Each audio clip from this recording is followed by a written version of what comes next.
Olá pessoal, boa noite, graça e paz, seja bem-vindo ao nosso culto à Viva aqui da Comunidade da Graça de São Mateus.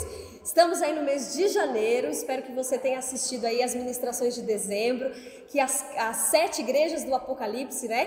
Tenho certeza que tem feito aí diferença na sua vida, que você tenha aprendido, então não deixe de compartilhar, viu? Já se inscreva no canal, curte essa mensagem e compartilha. Porque eu tenho certeza aí que no final das 7 igrejas você vai estar super abençoado e você já vai estar aí dominando o assunto, viu? Pessoal, ainda nesse mês de janeiro a gente não está com a nossa live de oração, mas deixe seu pedido de oração aqui no chat para que a gente possa aí estar intercedendo. Então a gente está nessa pausa, mas em fevereiro voltamos com tudo com a nossa live de oração. Então se você ainda não segue o Instagram da igreja, vai lá, @CG São Mateus, já segue lá para que quando a gente sempre entra depois do culto a vivo. Então a gente fica aqui no YouTube, terminou o culto a vivo, a gente corre lá para a nossa live de oração. Então você é super convidado, tem sido uma bênção. No ano passado a gente recebeu muitas mensagens e o pessoal ali firme e forte orando com a gente. Então você é o nosso convidado, viu? E é isso, gente, vamos continuar com as nossas mensagens sobre as 7 igrejas do Apocalipse. Então vamos agora ao nosso momento de louvor e adoração, para que depois você fique aí com mais uma ministração. Até mais!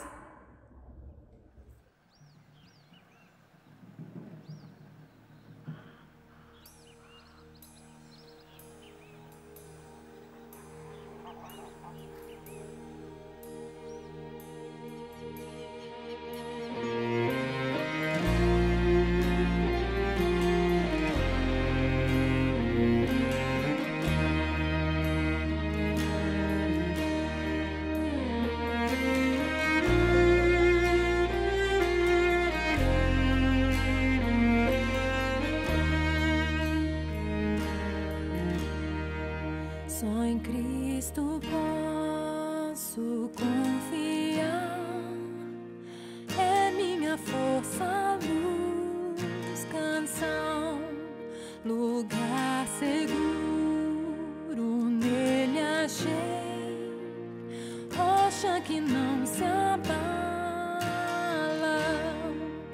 que grande amor em Cristo há, profunda paz posso encontrar, consolador, meu tudo enfim, nele eu vou permanecer.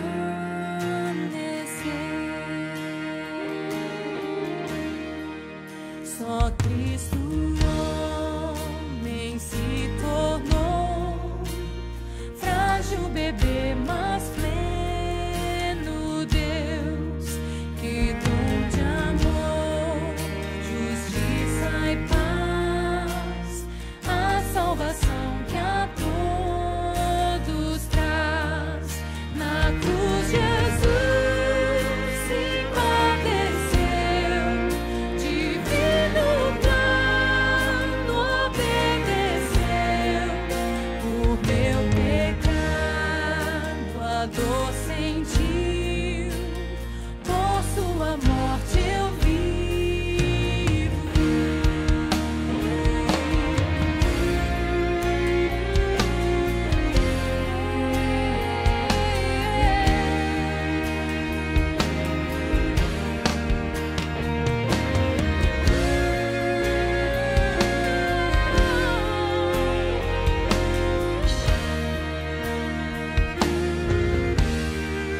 Seu corpo inerte ali ficou, luz que ante as trevas se apagou.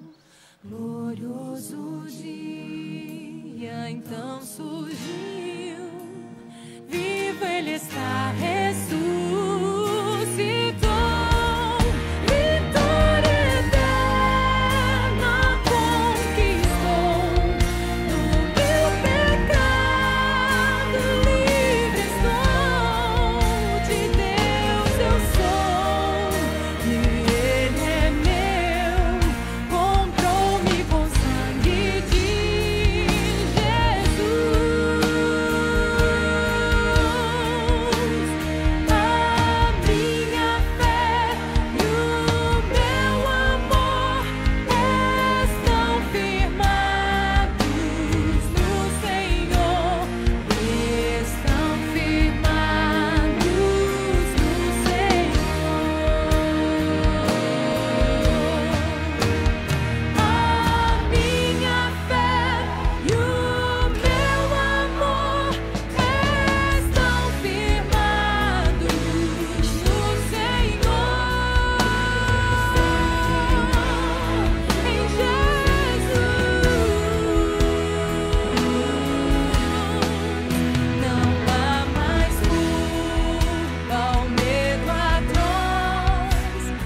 A graça e a paz do Senhor, meus amados irmãos e irmãs. Estamos aqui novamente para meditarmos na palavra de Deus, na gloriosa e poderosa palavra de Deus. E nós estamos fazendo reflexões nas cartas que foram escritas às 7 igrejas da Ásia. E hoje nós vamos meditar sobre o que foi escrito na última carta, a carta a Laodiceia, que está lá no livro de Apocalipse, no capítulo 3, dos versículos 14 a 22. E diz assim: Ao anjo da igreja em Laodiceia escreve: Estas coisas diz o Amém, a testemunha fiel e verdadeira, o princípio da criação de Deus. Conheço as tuas obras, que nem és frio nem quente. Quem dera fosses frio ou quente. Assim, porque és morno e nem és quente nem frio, estou a ponto de vomitar-te da minha boca. Pois dizes: estou rico e abastado, e não preciso de coisa alguma, e nem sabes que tu és infeliz, sim, miserável, pobre, cego e nu. Aconselho-te que de mim compres ouro refinado pelo fogo, para te enriqueceres, vestiduras brancas para te vestires, a fim de que não seja manifesta a vergonha da tua nudez, e colírio para ungires os olhos, a fim de que vejas. Eu repreendo e disciplino a quantos amo. Sê, pois, zeloso e arrepende-te. Eis que estou à porta e bato. Se alguém ouvir a minha voz e abrir a porta, entrarei em sua casa e cearei com ele, e ele comigo. Ao vencedor, dar-lhe-ei sentar-se comigo no meu trono, assim como também eu venci e me sentei com meu Pai no seu trono. Quem tem ouvidos, ouça o que o Espírito diz à igreja. Irmãos, Deus deu ao apóstolo João um grande privilégio de ver as coisas finais, as coisas com o decorrer do tempo, o que ia acontecer. João, dentro do sua visão de mundo, aquilo que ele tinha como conhecimento baseado na época em que ele vivia, as histórias que ele conhecia, ele viu coisas que provavelmente ele nunca tinha visto. Por exemplo, imagine João vendo um avião. João nunca tinha visto um avião, mas o avião iria existir. Então existem algumas coisas que João falou no livro de Apocalipse por simbolismo, porque talvez ele nem conhecesse o que fosse realmente o nome daquelas coisas que ele viu. Mas neste caso,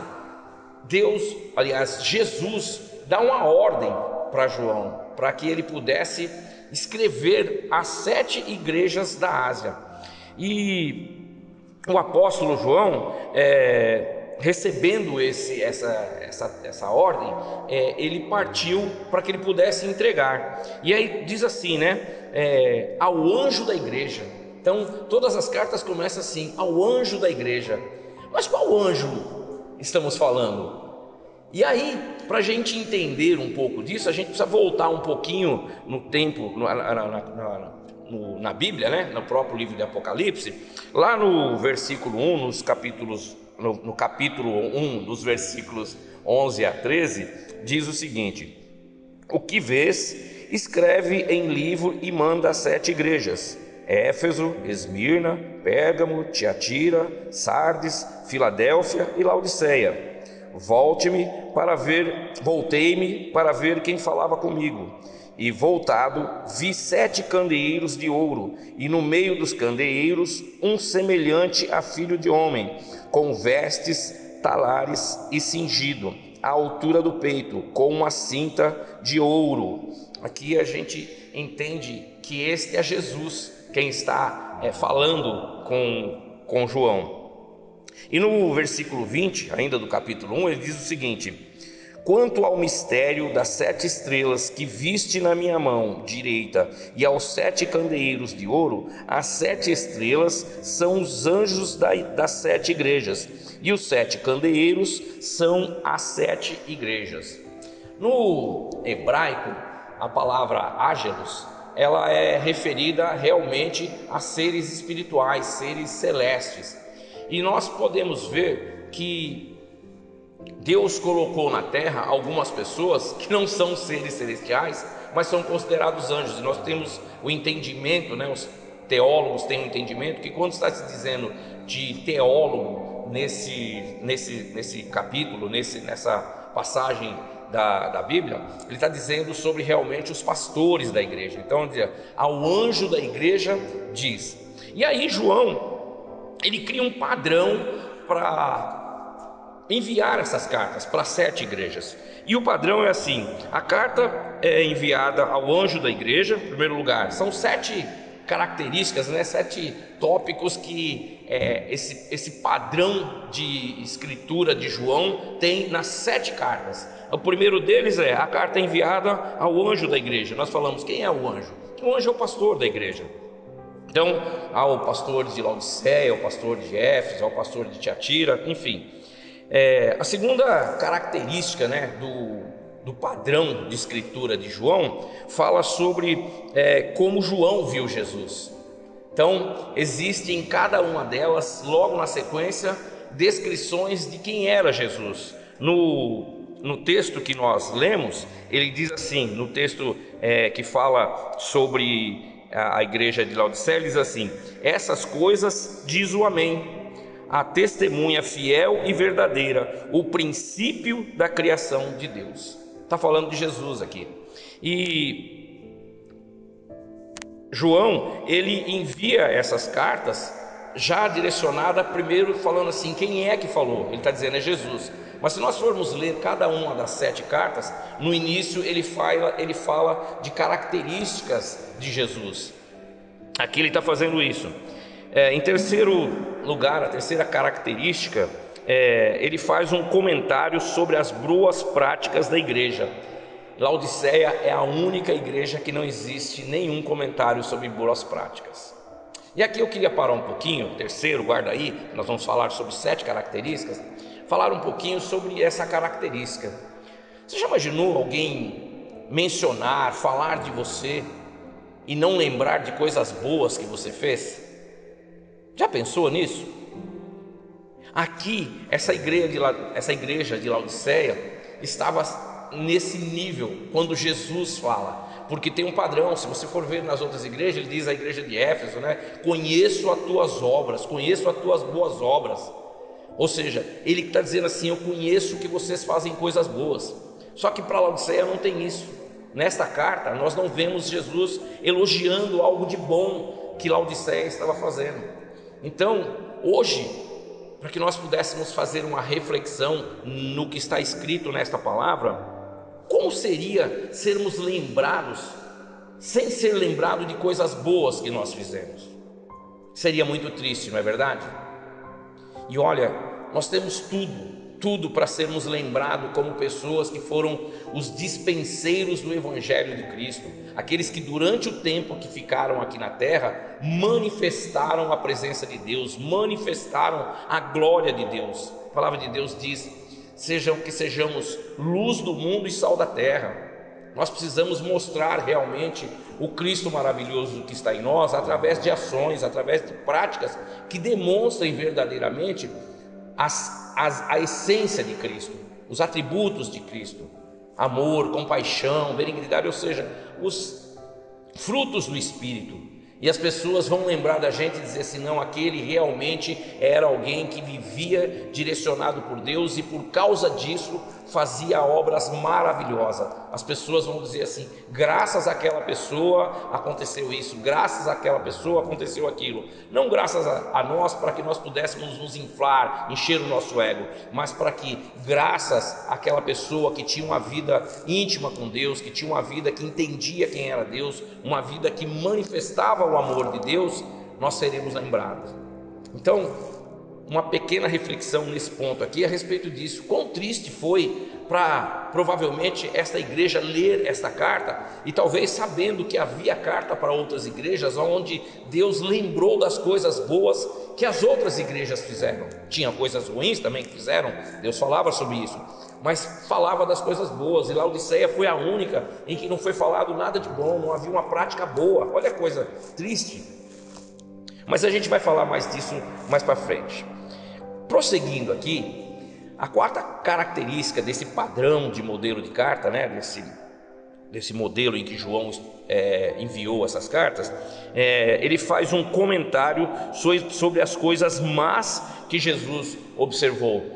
Aí nesse caso aqui, graças a Deus, tem duas que não tem, ou seja, Jesus não enxergou nada de mal em duas igrejas. Isso é muito bom também e serve como exemplo para outras igrejas. Falou: olha, eu preciso fazer um benchmark, né? O pessoal de gestão, o pessoal de administração de empresa gosta muito dessa palavra, benchmark. Eu preciso conhecer com aquela pessoa, com aquela empresa, com aquela unidade, o que eles estão fazendo de bom, como é que eles fazem. Então talvez para essas igrejas fosse interessante conhecer essas duas igrejas, de forma a entender como é que vivia uma prática em que, quando Jesus olhava para elas, não conseguia enxergar coisas más. Então nós precisamos andar realmente com pessoas que são amigas de Deus e que entendem verdadeiramente a essência de Deus, de compaixão, de bondade, de amor, que é realmente quem é Deus, justo e verdadeiro, mas que manifesta um amor maravilhoso. O maior desse amor foi manifestado na cruz, né? João, no Evangelho de João, no capítulo 3:16, diz que ele nos amou de tal maneira que entregou o seu único filho para morrer, para que todos aqueles que nele crescem não tivessem a morte eterna, mas vivessem para sempre. Olha que amor maravilhoso! Quantos de nós faríamos isso por outras pessoas? Jesus fez isso de forma maravilhosa, um amor maravilhoso. Então, nos doar para o próximo, doar para a causa do Evangelho, é um motivo de sermos lembrados também como pessoas que tiveram uma vida íntegra com Deus, e que provavelmente as coisas más não serão lembradas, porque não serão elas que ditarão as normas de vida, o padrão de vida, o estilo. Então, tenha a sua mente cauterizada em Cristo, porque aqueles que têm a mente de Cristo, com certeza viverão segundo a sua vontade e manifestarão continuamente coisas boas. Em quinto lugar, o quinto padrão desse modelo de carta que João utilizou, ele fala também sobre o encorajamento à correção. Então, aqueles que tinham coisas ruins que Jesus apontou, falou: olha, vocês também, eu tenho das igrejas em que ele encontrava coisas boas e coisas ruins, ele dizia: olha, conheço, vocês estão fazendo muito bem isso aqui, porém tem isso aqui que vocês estão me decepcionando. E aí ele fazia um chamado à correção. Ele falava assim: ó, mas vocês podem mudar o rumo disso, vocês podem alterar essa condição. E em sexto lugar, uma exortação a ouvir a palavra de Deus, ouvir ao Espírito de Deus. E por último, uma promessa pensada. Então, olhando para essas características aqui, falando sobre Laodiceia, eu gostaria de falar, copiando aqui um estilo do nosso pastor Davis, falar de algumas curiosidades da cidade de Laodiceia.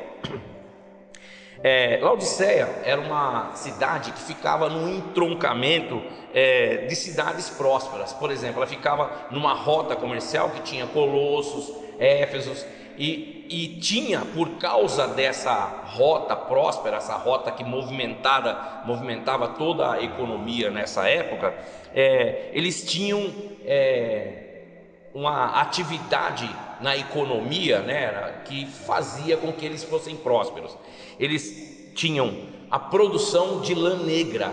Era uma lã muito cara, uma lã que só eles detinham o conhecimento de produção dessa lã, e por causa disso eles vendiam a preços bem altos no mercado. Com isso a prosperidade foi grande por causa da produção dessa lã, e também porque Laodiceia estava situada num lugar onde havia águas termais. Não sei se você já ouviu falar, né, de Caldas Novas. Aqui em São Paulo, no interior, tem Olímpia, que são lugares que tem bastante água, e água termais, né, água com uma temperatura um pouquinho mais elevada. Olímpia eu sei que é mantida a 38 graus, não é uma água fria, é uma água morna.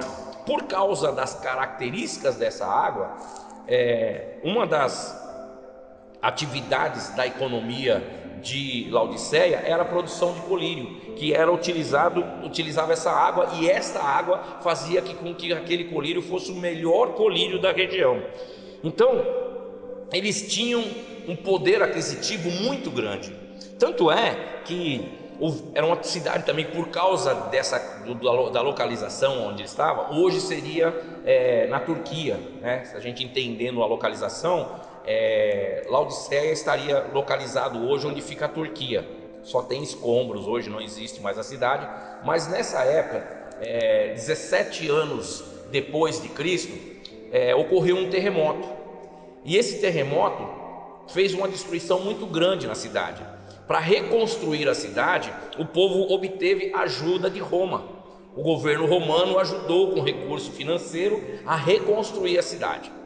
Mas essa turma essas pessoas que moravam em Laodiceia, eles eram tão cheios de si, tão cheios de autossuficiência, por causa do poder econômico, por causa do dinheiro que eles tinham, que em 43 anos depois, em 60 depois de Cristo, no ano 60 depois de Cristo, houve um novo terremoto que destruiu a cidade. Só que desta vez eles disseram assim: nós não queremos ajuda de ninguém, nós vamos reconstruir essa cidade sozinhos. E fizeram isso, porque eles tinham dinheiro para fazer isso, e bancaram a reforma de Laodiceia, perdão, irmãos, a reforma de Laodiceia sozinhos, com o dinheiro, somente com os recursos da cidade.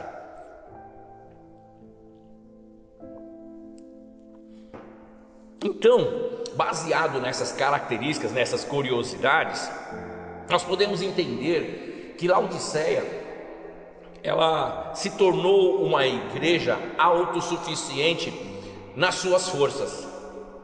Eles não dependiam mais de Deus. Tudo o que eles precisavam, eles não oravam a Deus. Eles tinham convicção que as suas forças, que o seu intelecto, que o seu dinheiro poderia resolver todas as coisas. E com isso, o amor a Jesus, o amor à causa de Cristo foi se esfriando, porque eles entendiam que a autossuficiência da condição monetária deles, da condição financeira deles, fazia com que eles se sentissem autossuficientes. E isso se tornou mal aos olhos de Deus, porque ele fala exatamente isso. E olha que coisa, aqui também em Laodiceia, Jesus não fala das práticas más, ou seja, eles não tinham práticas que abominavam a Deus. Mas o que estava entristecendo a Jesus nesse momento aqui, que Jesus está pedindo para enviar essa carta, foi que o coração deles estava morno. E ele está dizendo: antes o coração de vocês fosse frio ou quente, porque frio, você reconhece essa questão dessa temperatura, e você vai buscar se aquecer novamente, buscar ser uma pessoa fervorosa na presença de Deus. Só que nessa condição aqui não, eles estavam mornos. Eles iam ao templo, faziam todas as obrigações rituais, eucarísticas da igreja, mas faziam de modo automático, faziam de modo está acontecendo. Não colocavam o coração em paz, não colocavam o coração para fazer essas coisas. Então, isto fez com que esfriassem muito na fé. Quem um dia foi quente, muito quente na fé, estava morno, não havia esfriado, mas estava morno. Paulo também fala no livro de Colossenses sobre a igreja de Laodiceia, falando a mesma coisa, dizendo assim: olha, e provavelmente os teólogos dizem que Paulo escreveu uma carta também para Laodiceia. É que os manuscritos provavelmente se perderam e ele não entrou no cânon da Bíblia, que é o cânon que a gente lê hoje. Mas Paulo também já estava alertando a a cidade, a igreja de Laodiceia, sobre o caminho que ela estava tomando com relação a fervor, a paixão pela palavra, por entendimento, por verdade, a espiritualidade.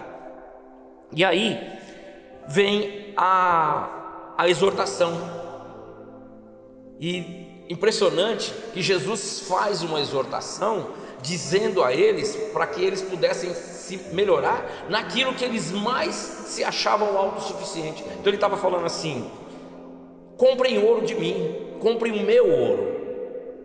E aí nós vemos que ele diz assim, né? Eu repreendo e disciplino a quantos amo, se pois zelosos e arrepende-te.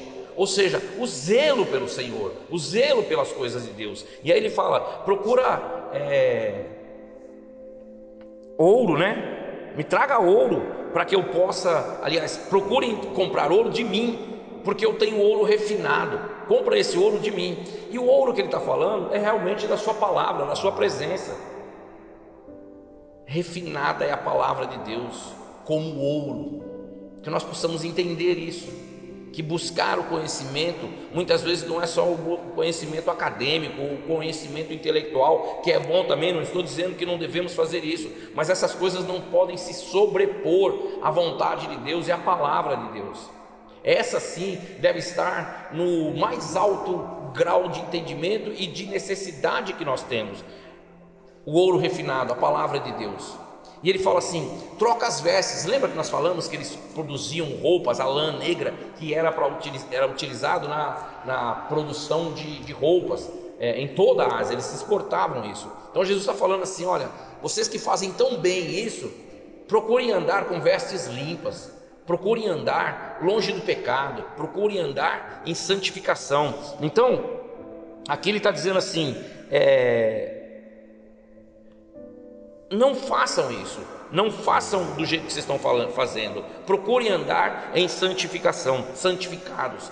Por fim ele fala: e busquem ungir os olhos de vocês com um colírio, com o meu colírio. Ou seja, a palavra de Deus diz que do trono de Deus, do lado direito, existe um rio de águas vivas.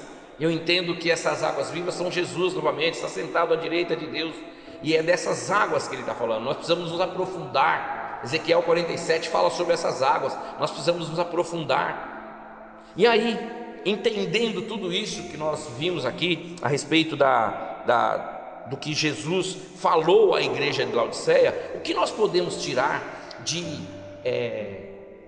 bom para aplicarmos nas nossas vidas nos dias de hoje? Em primeiro lugar, nós precisamos não confiar em nossas forças, bem ou condições financeiras. O temor do Senhor é límpido e permanece para sempre. Os juízos do Senhor são verdadeiros e todos igualmente justos. São mais desejáveis do que o ouro, mais do que muito ouro depurado, e são mais doces do que o mel e o destilhar dos favos. Está escrito lá em Salmos, no capítulo 19, dos versículos 9 e 10. Então nós precisamos exatamente isso, procurar esse ouro. Como é que a gente faz isso? Estar sempre meditando na palavra de Deus.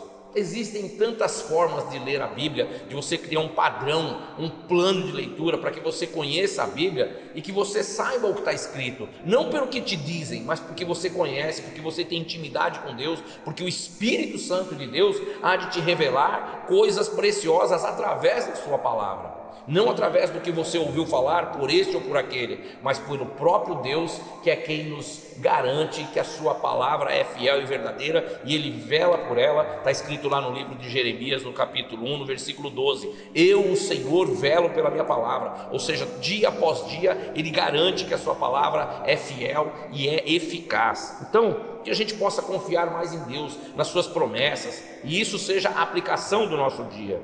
Em segundo lugar, usar vestes brancas, como eu disse, fala de santificação, fala com que nós pudéssemos nos separar. Separar quer dizer correr, fugir do pecado, e se por acaso o pecado, se arrepender. Que você possa se arrepender dos seus pecados, que eu possa me arrepender dos meus pecados. Irmãos, para concluir, em último caso para nós aplicarmos, fala do colírio espiritual. E lá no livro na carta de 1 João, no capítulo 2, versículo 16, diz assim: pois tudo que há no mundo, a cobiça da carne, a cobiça dos olhos e a ostentação dos bens, não provém do Pai, mas do mundo. Não tem nada de mal nós termos as coisas que estão no mundo. O problema é quando as coisas do mundo nos têm e a gente começa a idolatrar mais as coisas do mundo, idolatrar mais bens, e os nossos olhos passam a estar muito mais cobiçosos nas coisas deste mundo do que as coisas do mundo espiritual. Nós possamos cada dia que nós possamos nos apegar mais a Deus, a sua vontade, ao Espírito Santo de Deus, que nos leva a viver coisas maravilhosas. E a palavra de Deus diz que nem olhos viram, nem ouvidos ouviram, nem subiu ao coração do homem aquilo que Deus tem preparado para nós. Então muitas vezes nós estamos com a atenção focada em bens materiais, quando o melhor de tudo está por vir, e Deus nos garante isso. Então nós possamos ter os nossos olhos voltados em Cristo. Há um cântico de Asaf Borba que diz que: e na força do Espírito Santo nós proclamamos aqui que pagaremos o preço de sermos um só coração no Senhor. E por mais que as trevas militem e nos tentem separar, com os nossos olhos em Cristo, unidos iremos andar. Quero te convidar a continuar andando com Cristo. Ele é a melhor companhia, Ele é o melhor amigo, Ele é o melhor que Deus tinha para nos dar. Continue andando e aprendendo mais de Cristo. O que nós podemos aprender com esta carta que João enviou para a Laodiceia é que muitas vezes nós podemos nos esfriar. Não deixe que a apostasia, a apatia tome conta do seu coração. Busque em Deus, busque ter alguém com que você possa se abrir, com que você possa conversar e dizer: olha, não estou me sentindo bem, olha, não estou... Sabe por quê? Porque Deus sempre vai enviar o escape, Deus sempre vai enviar o refrigério. E o melhor de tudo, há uma promessa de Deus para que aqueles que vencerem, olha só, está escrito no final do texto que nós lemos, diz o seguinte, deixa eu só voltar aqui.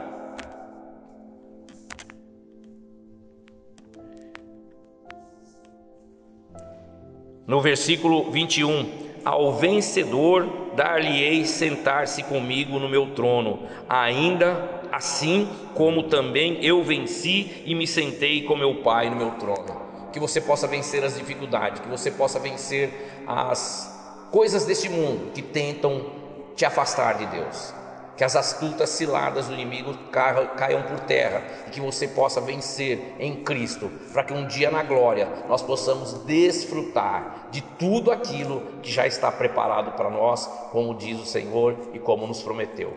Obrigado, irmãos, por refletirmos juntos nesta palavra. Que Deus possa falar no teu coração, que Deus possa encher você com essa verdade maravilhosa que é Jesus, e que nós possamos tirar não só aplicações do livro da carta escrita à igreja de Laodiceia, mas de todas as cartas que foram escritas, sobre tudo aquilo que nós falamos aqui no decorrer desses dias em que nós refletimos sobre as cartas do Apocalipse direcionada às igrejas da Ásia. Você possa crescer também no conhecimento do Senhor e na graça também.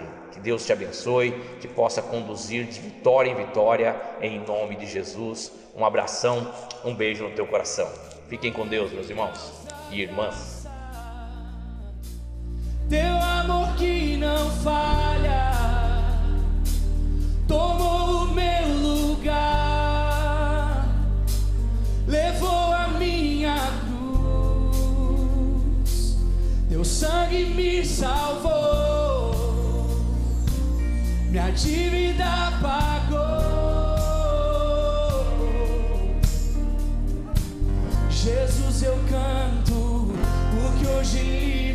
Com as suas palmas, cantemos juntos. Maravilhosa graça, declara.